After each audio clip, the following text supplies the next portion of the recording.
If you want to hear the incredible story of hardship, hustle, triumph, and ultimately learn the true price of pursuing your dreams, Then keep watching.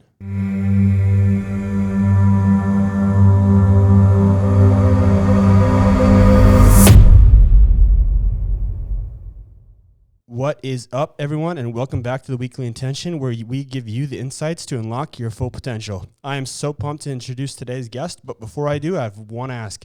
If this episode helps you in any ways, share it. My ultimate goal is to help other people, and the best way that we can do that is by getting this out there and being a light for others. So with that being said, the man next to me is the drummer for the band named the Irie. Their latest single, Fire in My Head, is absolutely incredible. It's streaming now. They'll be performing live at the Marquee with Collie Buds on April 23rd. They have a new album coming out July 1st. What's the album called? Planet Paradise. Planet Paradise. And they've got a new single out April 20th. So we'll be dropping all of their stuff in the bio below. And Johnny, thank you so much for being here. I really appreciate it. Man, thank you for having us. It is a beautiful set you got going here. I appreciate that. Dude, I'm so excited for this interview, and I think it's because your story is going to resonate with a lot of people. And, you know, you have a lot of people who are at the end of their journey who have already, you know, made it or done, like, exceptional things. And not to say that you guys haven't done exceptional things, but I just think where you're at in your journey is so awesome because you can relate to people really, really well in the fact that, like, you guys are actively pursuing your dream and you're doing what it took, I guess, takes to pursue your dream. Yeah. And it wasn't always that way. There was a lot of hardship that you've had to learn from and figure things out for you guys to even be where you are. So I'm super stoked to share this, I guess, with everybody. Yeah. And I think the best place for us to start out kind of this conversation is to talk about, you know, the start of you being a 13-year-old playing music, learning the drums in the church band. Oh, yeah. Yep. Yeah, well, I mean, I started, I think, when I was like 9, 10, kind of. I just saw my dad air drumming. And I was like, what is that? He's like, it's drumming. I was like, oh, that's awesome. Can I have a drum set? So he actually got me a drum set. And then I had to go to an elementary, like, Catholic school where I played drums at Mass every Monday. So, I mean, that's where I kind of started learning. And then I just started teaching myself from there, really. That's dope. That's the best way to learn is just figuring it out as you go. And yeah, I think every kid, they see drums and they're like, wow, that's so awesome. I want to do that. Yeah.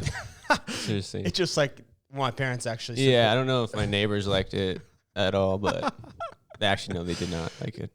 No soundproof walls at that time. Oh no, I was in the garage. Just like playing, nothing soundproofed. That's hilarious. I was doing the same in my basement, and my stepdad at the time like hated it. He'd come home from work, and I'd just be just like banging on the cymbals, just like hard as I could. That's hilarious. What about drums, I guess, stuck out for you? Because a lot of people start something and then they don't really stick with it. They just kind of, you know, they try it and they move on. What was it about drumming specifically that was like, wow, this is like either therapeutic for me or just something that I love to do? Yeah, I was actually going to say it's kind of therapeutic. I just kind of started it, and I was kind of already like decent at it, and I just like kept with it. And I love the fact of just kind of losing yourself in it while just playing. Like when I'm on stage, that's the only time where I'm not thinking about anything, and I just feel like free of, like, you know, and no worries about anything. It's just like kind of lost in the moment, and it just kind of goes, you know. Did you have a lot of worries growing up, like in your childhood? Did you have like a lot of things that were troublesome, or at that time was it just a fun thing? It was just fun. Yeah, it was fun. I'd say so. Yeah. Nice. And the reason I asked is, you know, we talked about you starting to get into trouble, you know, as a result of music, and I wasn't sure if that was. Yeah. I mean, it kind of was. Like once I hit like 13 or 14, you know, like people, you know, partying and like. From 8th grade to freshman year, you know, started smoking weed and all that, and it kind of turned into the actual like gateway drug for me. So, that definitely started getting into a little trouble and some addiction things as well. Yeah, I want to talk about that a lot because I think that's a big part of the triumph and something that people are going to be able to take away from this. It's interesting that you say like gateway to like harder things and harder substances. Do you feel like it was because of the people that were becoming part of your circle and the people that you were interacting with, or do you feel like you just started to care less? I think it was probably my circle I was with, because it was like that movie. What is it? Is it Walk Hard or Dewey Cox or whatever? He's like, you don't want this drug. It'll make you feel like this, and that. And then there's the next drug. He's like, you don't want that. And it's like it's a line going down. It's going to make you feel incredible. Yeah. You don't want no part of this. Yeah. So it's kind of honestly like that. And I was like just trying to like fit in with like the group I was in. So, and that just turned super dark really quick. So, yeah. So you were trying to fit in and just be part of like, I guess the cool crowd, or what you thought was the cool crowd at the time. And then eventually it just kind of like escalated into it's full blown addiction mode. Yeah. And from what I understood, it went from like marijuana to then mushrooms. Then we talked about acid, and then ultimately being like opiates, which I think that's the number one thing that people are addicted to in America right now. 100%. And the strongest addictor. Mm-hmm. Yep. Yeah. I started using that when I was 16, 17, then all till I was like 21, 22, 23, where I actually hit rock bottom. And I don't even think I told you this, but I actually like overdosed and I had to learn how to walk again. Like I was in like the ICU for 2 months at Tempe St. Luke's. So hitting that was an eye opener. And right when I got like better, and I just left town to Los Angeles, where I just needed to get away from Arizona for a little bit and like free my mind. And so that was a lot to get over, and I did it, and I'm stoked on that. Obviously I'm here. So I'm proud of you. And I want to dig into that like moment, but before we even get into that, I think there's like a little like piece of it. Like we talked about being in the wrong circle, and we talked about like before you were even part of this band, now you're part of a band called Vera Groove. We talked about how like that was a dark place for you, and like just the environment and the addiction with that band. Can you talk a little bit about what it was like to be like in that moment of playing music and performing and like trying to make that band work, but having so many demons and like essentially bad shit that you're dealing with? I mean, so I got asked to be in that band when I was like 18, which I was like fully dark into the dark mode of my life. And I was just constantly, I really loved the band. I was trying my hardest, but also like keeping away secrets and like demons and stuff, to like lying to them and everything. And then we went through a couple of singers, and then our last singer, he actually ended up, using with me. So that just went downhill quick. And that's when, everything happened, when I started realizing like there's a need for change in my life, and I did it. What does it feel like to be like in that mode? Like when you say like full on dark mode, what does that feel like, just for people listening who might like? I'd say you're just like numb, and you're soulless, kind of like you don't really care about too much at all, or you don't really care about anyone or anything, really. Wow, that's intense. Yeah, not a good place to be at. Yeah. And the reason that I'm digging in on that is whether that's addiction for people, or whether that's like just definitely as not who I am today. I mean, that's definitely a main part of my addiction, and the drugs taking over, because at that point when you are addicted to a drug, and for so long, it rewires your hardware in your brain. It like our primal instincts is like, I think it's like food, sex. There's like three things, like that. When you get addicted so long, no matter what, that drug comes number one before all those things. Before like anything else, before food, before water, before even taking so it really like rewires your brain, So wow, that's where I was at that point. Yeah, for anybody listening that's like at rock bottom or in that tough place like you were, you had a feeling where you were like, enough is enough, and you recognized a need for change. What was the moment that you recognized the need for change, when you decided to move? I think was probably it a specific instance, or was it a specific thing that happened?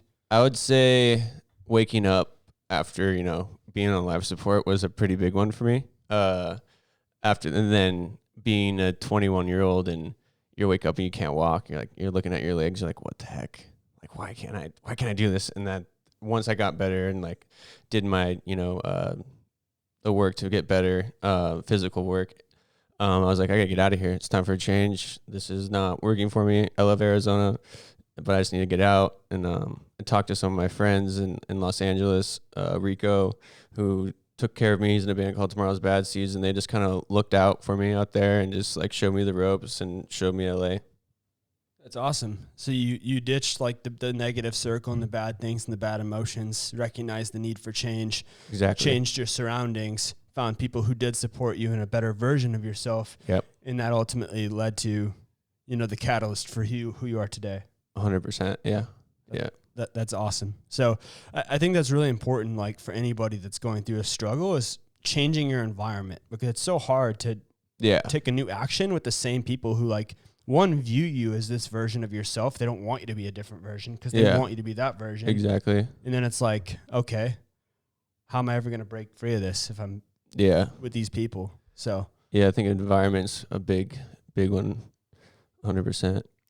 When you moved, was it like a liberating feeling, or was it almost like a lost feeling? Like, what do I do now? It was kind of scary, just because I lived in had a condo in Venice Beach for 4 or 5 years, and it was just scary because I'm born and raised from Arizona, so I just like stepped into this huge city, and I was like, one, like trying to be a better version of myself and all that, and it was just I wasn't really lost. It was liberating. I think it felt good, but a little bit scary, I think, at the same time. But I knew I had to do it, and if there's no change in environment or anything, none of that could have happened, I don't think. So that's awesome, and I agree with you. So you went from like a really negative past identity to like having negative thoughts to a new environment where it was scary. What did you think of yourself like in that moment? Like when you had moved and you were in that thing, did you feel proud at that point, or were you just? Yeah, I would say I felt proud and like I was way more happier in my life than I've been in a long time. And I was just ready to take on anything, really, just to fully show, like, to better myself. So it was cool. That is cool. That's really cool. And I'm happy for you, by the way. I'm glad that you're in a better space. Is it still a struggle for you now today? I mean, we talked about you being sober for 9 years now, and that's a long time. Like, is there still a part of you that feels a struggle, or is that part of you removed? No, I mean, it doesn't feel like a struggle at all. Like, I mean, I'm not completely sober. I drink beer here and there, but from all opiates and stuff, it's been 9 years, and I don't ever struggle with that. I don't think I ever will. It's always gonna be like in my past. It's something that who made me today, though. Also, I think, and just through the struggles and the hardship, it made me who I am today. That's all. I think that's it, really, for that. I mean, that's a good way to view it, and I think that life, a lot of times, it's not like what happens to you. It's more like how you view the circumstances and what you do with those circumstances. Yeah. And it's like it's easy to have a victim's mindset, and it's easy to, say, because these things happen to me, I have to be this way, or because of this, like kind of just like you can take it a different way, but like, I can't believe like that happened to me, or you can just be upfront about it and just like, this was who I was, and I learned from it, and now this is who I am today. Yeah, that's a great way to think about it. That's so cool. We talked a little bit about like some good values that you had picked up along the way, like learning to hustle, learning to value self-worth, like from a work perspective. And you talked about some like key mentors that had helped you, even before where you are right now. Yeah. Can you talk a little bit about like the power of having a great mentor, whether that's in music or really anything in life that you're trying to accomplish? Yeah, I would say that would be my brother Corey Groove. He was my mentor. He didn't probably know it at the time, just because I was kind of lost and everything at the moment. But I literally watched all of his hustle and all of his drive he did for the Vera Groove, like him even sneaking into festivals to meeting the owner, to like, so we can get on that festival, and just like doing everything he can, and just always like thinking what's next for the band that could push us to be greater and all that. And I definitely took that into the Irie now, and I probably wouldn't be like that if I'd never worked with him. Probably no. I'm sure he's going to be really happy to hear you say that. And that's awesome. I think that's so cool. Like, to your point, when you're wanting to be better, but you really don't have an idea of what better looks like, and you don't really know what the characteristics are that make up better, like having somebody to show you, like, not just show you like through their words, but really show you through their actions, like Yeah, what it means. exactly. It's just seeing him do it, and like all the hustle and grind he did nonstop, just was like, oh, okay, if you do work hard, like this, it can happen if you do make the right steps for your business, or like in our sense for our band, it will end up a positive result if you just keep trying and working on it. Definitely. I agree. It takes a lot longer sometimes than Yeah. we would all want it to. You just got to keep going though, you got to keep grinding, you got to keep pushing, you got to keep no matter what. That's awesome. And I think that associates a feeling of high worth too. Like once you start to see those characteristics, like, oh, I am working hard. I am doing things that make me proud. Like I am doing hard things. And then you start to look in the mirror and be proud of what you see. That, and you're just, you're happy too. Like, like it's working very hard and doing like pushing music and all that. It can be just stressful regardless.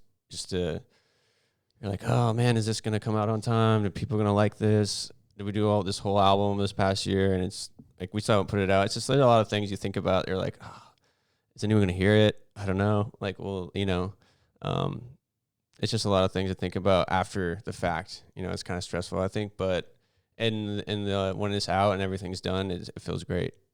Yeah, like when you're in the middle of it, it's like a focus on an outcome. It's like, what is this? How good is this going to be? Like, are people going to like this? Is this even good? Like all of those like worries and thoughts. Yeah. I always find that when we can get into like our work and we can just like be in almost like a sense of flow state, that those feelings disappear. And it's almost like a worry. Like when we're thinking about it, when we're not actually doing it. Do you feel like when you're playing your shows and you're just on the kit and like you're live in the music, that to your point, and all those feelings just go away? Oh yeah, everything. Yeah, the drums, everything goes away. That's the one like time that everything's just gone, and I just get lost in the moment. I'm not thinking about anything. It's very therapeutic, also. I think so. But no, yeah, I love that. That's so cool. So having a good mentor, having I guess high worth, feeling therapeutic in anything. What if it wasn't music? What if you hadn't found music? And for somebody listening, they just want to have something to push forward. And like you said, having a good mentor is great. Like getting lost in something is great. But if you didn't have drums, what would you find, or what would you give it as advice to somebody who's just like looking for something? Anything to have hope in.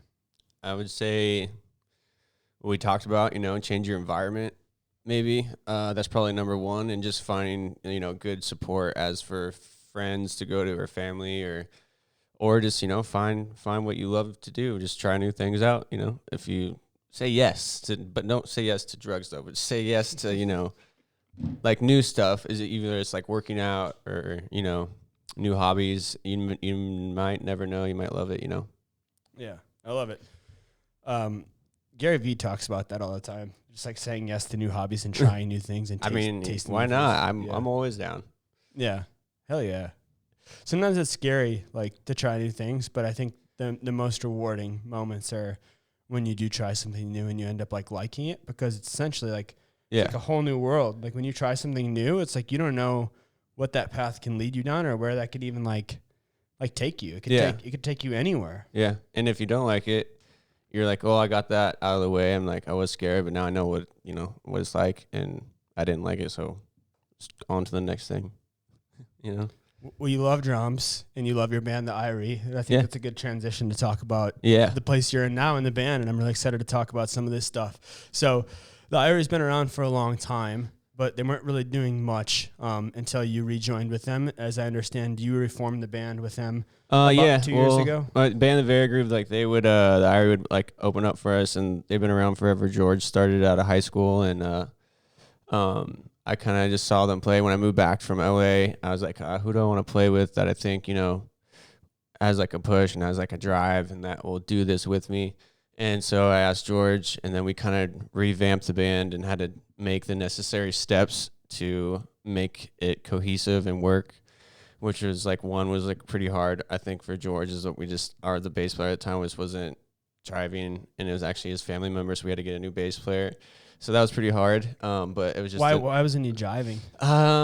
It's just I think it was just maybe I would say a attitude problem. Maybe I think so we went and found Marcus Mapes, who doesn't have an attitude problem. He's like a puppy. He's always smiling, and he's just the nicest guy in the world and a great bass player. So after finding him, like it's just been us three, and it's been solid so far. Attitude problem as in like Just negative, kind of. I'd say negative, and the direction George and I wanted to take it, he wasn't about, and George had the discipline to like kind of let me be the mentor and be like, yo, I've done this kind of before. Like I took notes from Corey Groove. I was like, just listen if you can. Like, let's try to do it like this way, and he did, and it's now we have our manager Dan where I don't have to do it, which is awesome. So I'm like done managing now. So I'm like, yes, thank God. But managing personalities while you're like trying to like play music and do all the other things, it's just like a lot of competing like conflicts of interest. It is for sure, 100%.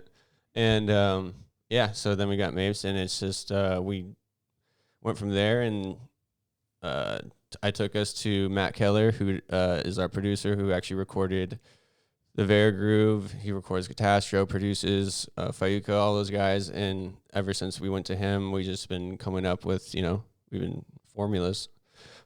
great formulas, like for songs, I always think of songs as like formulas. Mm-hmm.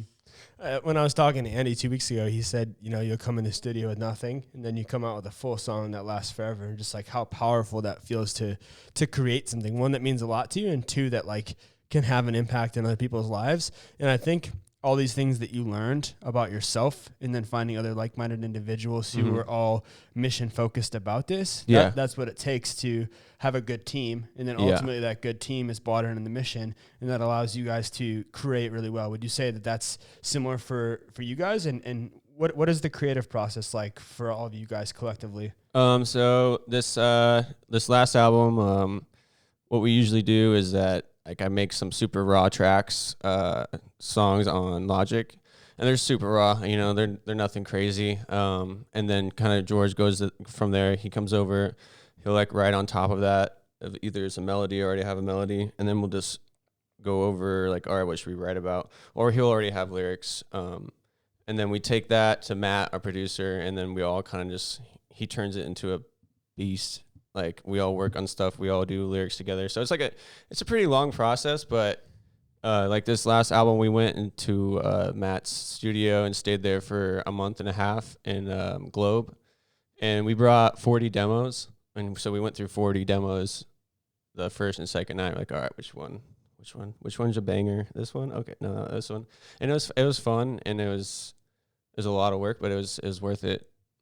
Fire in My Head is a banger. I've been listening Thanks, to that man. song a lot at the gym, and it's just like a really feel good track. And I can tell you guys were in a good place. When you had mentioned your girlfriend and how awesome she is, and how that like helped inspire that track. What's your guys' favorite song that you've produced up to this point? Probably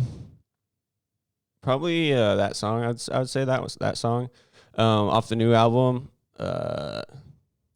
Probably the one coming out on April 20th, Kick It one. Kick It. Yeah, that Kick new. It. I love that little teaser that you had with you jumping in the pool. And, and George is like, I think he's like pouring a beer in his head or doing something. Yeah. Yeah, that was really fun. It was really fun. We shot that at Hotel Valley Ho, where we play at like for our residencies last summer. But they were super nice to let us like rent it out and do it all there. So really stoked to put out that video. Yeah, it's dope. Hotel Valley is really sweet. It's a really cool vibe. Yeah. Definitely had like that day beach party. Yeah, and that's what that song is that's coming out. It's like about, hanging out with your loved ones or your girl and just having like, a good time, going on vacation, beach day, pool day. Just like the summer vibe that we're about to hit soon, because it's already like 100 degrees, I feel like right now. Yeah, it's super hot. It was like 97 yesterday. It's like, what the hell? It's super hot. Yeah, it is almost 100. I'm not looking forward to that, to be honest with you. But what is the mission or like the sound of your band? Like when you think of the Irie and when you guys come together like to produce like a feeling, like what feeling are you guys going for? Or you even mentioned like kind of having a more mature sound. What What are you guys going for with that sound? I think this new album is like more mature. It's more modern. It's more new. I mean, well, the band name Irie, it just means, what like your favorite, like feeling good. And so we say like Irie is a Jamaican term, but we say it as like whatever it feels good to you, whatever you like doing, like that's your Irie. Like, so that's our vibe, is like just making people feel good and, no stress and just being happy and loving. And that's, I mean, the vibe we're trying to go for. I love that. Everyone's got their own Irie. Yeah, exactly. Like you might like this, you might like that. Everyone likes their own certain thing, and we feel like that's like their Irie, their good place. That's awesome that your band like stands for fulfillment and happiness, and My like bad, your Irie and like everything that looks good for you now. What does fulfillment look like for you now? And I know we talked a little bit about like addiction, that being part of your story. Like, is there any part of the addiction that you use as like almost like a give back to other people, or something that like, hey, I've got this platform now for change. I want to use this to impact people in a positive way. Yeah, I'm working on it. I think I'm about to graduate from my master's for being an addiction counselor, and then going actually to get like my doctorate after that.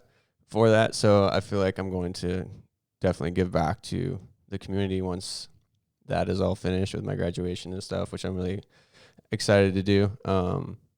Other than music, so because I feel like with my story and everything, that people can change and people can be their better selves. They just got to take the first step in doing it. I love that. There's a lot of purpose in your story, and there's a lot of power in that too. And we talked a little bit about like a foundation that you're going to start to be working with.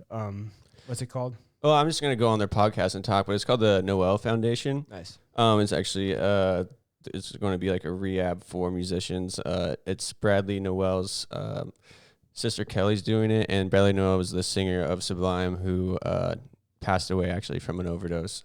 So they have a great like reggae podcast. They bring all the big bands on there and talk about anything from addiction to their music and everything. So that's definitely a good foundation to look out for. Yeah, definitely. I'll be on the listen for that too. I always like to listen to other podcasts too, just to hear what other people are talking about and doing. That's sweet, dude. Yeah, that's awesome. Cool. What does the future look like for the Irie band? Like future state, you guys are grinding right now. You're hustling. You're doing a lot of shows. You're producing a lot of music. Like you're like in a flow state where like I can tell you guys really want this to kick off. What would fulfillment look like for you when it comes to this band, and what do you think it looks like for your bandmates as well? For me, I think just our album hitting and touring and all that fun stuff, festivals. I think that's a pretty good line of fulfillment when you can tour the world and bring a good amount of people wherever you're at. Also, but just to stay happy and positive, I think is fulfillment. Always being like and that's what George and Marcus do. Also, we all lift each other up. It used to not always be like that, but now we've learned that we're all brothers and we all lift each other up all the time now. So we're already fulfilled in that way, which is cool that I have my brothers to pick me up if I'm down or vice versa. That's sweet. That's really sweet. I love that. I love that little part right there. That could be part of something. That's so cool. Yeah, your band seems really interesting. I've been watching like a lot of footage, like you just like your shorts and just like finding some like live footage of you guys and stuff. How excited are you to perform at the Marquee? I know like the Marquee is a pretty cool place to play, and they have like some really, really big names there. So that must be like pretty exciting for you guys to have your album release party there, right? Yeah, we actually had our last EP release party there and headline there last year. That EP actually hit #1 on the iTunes like reggae charts, which is cool. But we're definitely excited to be back at Marquee and excited to be back at Marquee again for the 23rd with Collie Buds. We just did a reggae rise up in Las Vegas with like Slightly Stupid and Masiau, Fortunate Youth. That was a really cool experience to be on. That was the first time we were on like a huge stage, so that was really cool. I asked Andy of Catastor too. I asked him about Red Rocks and like what that feels like. And that would be like a dream of mine to play for sure. Yeah. What does it feel like now that you're gonna get to like open for or play at whatever term you want to use for it? Play with Collie Buds. Like that's got to feel pretty like wow. Like we're doing some really cool things. Yeah, it's cool. It's awesome.